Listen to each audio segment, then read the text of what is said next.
मोबाईलचा अतिवापर एका विद्यार्थिनीच्या जीवावर बेतल्याची धक्कादायक घटना समोर आली आहे। कानातील इयरफोनमुळे ट्रेनचा आवाज न आल्यानं ट्रेनच्या लागलेल्या धडकेत एका विद्यार्थिनीचा जागीच मृत्यू झाल्याची धक्कादायक घटना पालघरमध्ये घडली आहे।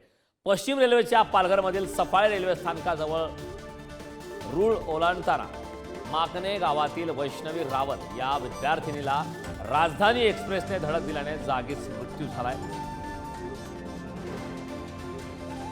संदर्भात ताजी अपडेट देण्यासाठी आपले प्रतिनिधी जितेंद्र पाटील आपल्यासोबत जोडले। जितेंद्र, अतिशय धक्कादायक अशी घटना, यापूर्वी देखील अशा घटना घडल्याचं ऐकण्यात आलं, मात्र पुन्हा एकदा मोबाईलचा अतिवापर हा विद्यार्थिनीच्या जीवावर बेतल्याचा धक्कादायक प्रकार समोर आला। या घटनेसंदर्भात काय सविस्तर माहिती आहे?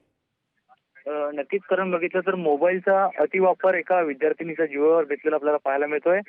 कानातील एअरफोनमुळे ट्रेनचा आवाज न आल्याने ट्रेनच्या लागलेल्या धडकेत एका विद्यार्थिनीच्या जागेत मृत्यू झाल्याची घटना जी आहे ती पालघरमध्ये आता समोर आलेली आहे।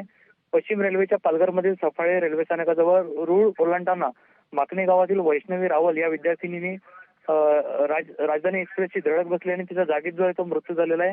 माकणेजवळ पश्चिम रेल्वे उड्डाणपूल नसल्याने येथील रहिवासी जे आहे ते धोकादायक पद्धतीने रेल्वे रूळ ओलांडतात। त्यातच अनेक विद्यार्थ्यांना कानात नेहमीच एअरफोन असल्याने येणाऱ्या गाड्यांकडे त्यांचं लक्ष देखील नसते। यातूनच हा अपघात घडल्याची माहिती जी आता समोर आलेली आहे। वैष्णवी या मृत्यूनंतर परिसरातून हळहळ व्यक्त केली जात आहे। करण, नक्कीच जितेंद्र, खूप खूप धन्यवाद या सविस्तर अशा माहितीबद्दल।